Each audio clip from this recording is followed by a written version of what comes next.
iconic figures. What makes them iconic, that is yet to be discovered. Now, iconic moments or iconic people are sort of like iconic things. Thinking of which, I did not get the Paul Newman Rolex Daytona yesterday. My winning bid did not win. I did not have the winning bid. The this is not it.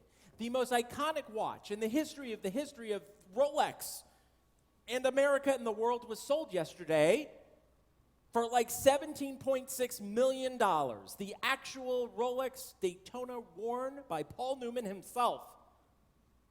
$17.5 million. Ian, you were right. 17.6, I think, to be precise, or 7, for a watch. A watch worn by Paul Newman, named for Paul Newman. Now, what makes this watch so iconic that it's worth so much money, and what does this have to do with Abraham and Sarah? It is an iconic thing for 3 reasons. Number 1, it's iconic because it's a very good-looking watch. It's not one of a kind, but it's one of a kind because there were only a couple hundred or several hundred of these particular Rolex Daytonas that were made, but when it got on Paul Newman's wrist, it led to the next iconic thing. Paul Newman is an iconic figure. Did you know that? In the pop culture of the United States of America, and if not the world, he is an iconic person. And number 3 was, it led to the invention, or popularity, if you will, of the sports watch. Were it not for the Rolex Daytona, Paul Newman, we may not have sports watches like this very overpriced watch that I was wearing tonight and is over here to make sure that we don't go over by too much. It's very similar, you would think, to what it is that makes someone iconic, but it's not. Material things are flash in the pans typically. There are absolutely things of material that are famous. We can go and see an exhibit in a museum. That is an iconic piece or iconic art or iconic gizmos or whatever it is that you're seeing in a museum. Those can be iconic, but people are different. People are iconic because of how it is that they interact with the world around them. And so while the lead-in from Rolex to the Torah may be lame, nonetheless, I was very excited yesterday watching this because I couldn't believe that such a thing went for so much money. But nonetheless, people are iconic because of how they behave, how they act, and how consistent they are. Abraham and Sarah are iconic figures, the founders of the Jewish people, the first monotheists in the history of our tradition at least, because when Abraham hears the following, he does something extraordinary that I bet no one in this room, including the rabbi, would do. God says the following famous, iconic words. I will make you, this is what he says to Abraham and Sarah, I will make you a great nation. I will bless you. I will make your name great. You shall be a blessing. I will bless those who bless you and curse those that curses you, and all the families of the earth shall bless themselves by you. And here's the most incredible part.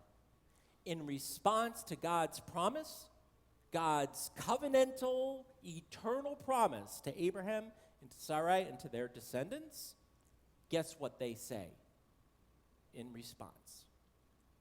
Nothing. Absolutely nothing.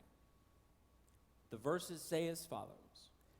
Abraham then took his wife Sarai and his brother's son Lot and all the wealth that they had amassed and the persons that they had acquired in Haran, and they set out for the land of Canaan. What makes Abraham and Sarah iconic is their faith. It is that they are silent, unwavering, and obedient. Abraham is loyal instantaneously, first and foremost to his mission and his newfound God, and his leadership is defined by those characteristics, and that is what makes Abraham iconic and Sarah iconic. None of us would listen to a voice from God, pack our things, and leave in the same moment without a question. We question too much, people. We ask too many questions. Sometimes I don't think we ask enough questions, but in this case, they don't make a peep. They get their stuff, their belongings, and they leave. And where are they going? To Canaan. And why? Because God told them to. Can you imagine doing the same? That's what makes history, is getting up and doing it. We change our lives and the lives of those around us and the world, and for them, the eternity of our people through action, not words. So what is this faith that we aspire toward, that they had? What is this loyalty and unwavering commitment? It is the willingness that they have to trust, despite their doubts and through their own inner tensions, leaving their families. Faith is trust. The most simple reading of these verses is that Abraham and Sarah trusted, even the unknown. Rashi, the medieval commentator, says that Abraham's trust was like a great tzedakah. It was like giving until it hurt to something where he wasn't necessarily even caring if he was going to see the outcome of it. He trusted that he himself could make a difference.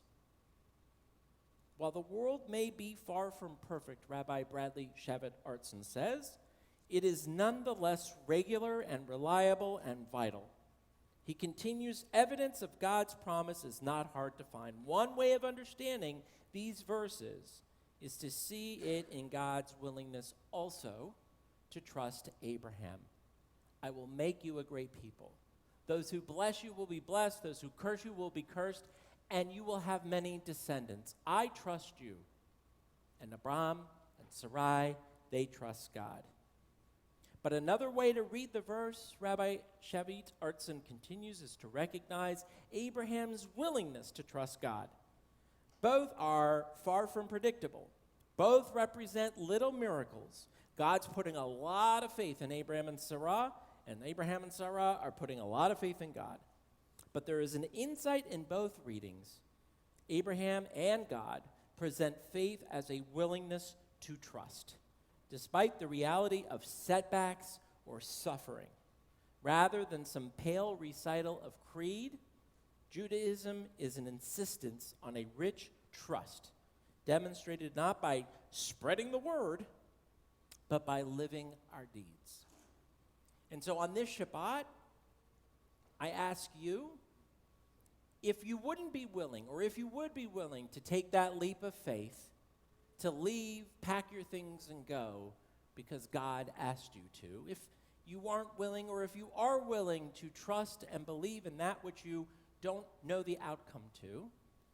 And finally, on this Shabbat, I would ask you, are you willing or not willing to maybe be iconic, to make an impact?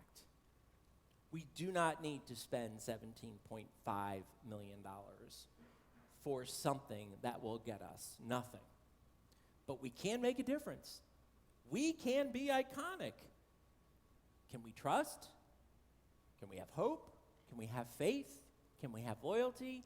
These are the questions I want you to ask yourselves on this Shabbat, in honor, at least, in the merit of Abraham and Sarah, our ancestors. Shabbat Shalom.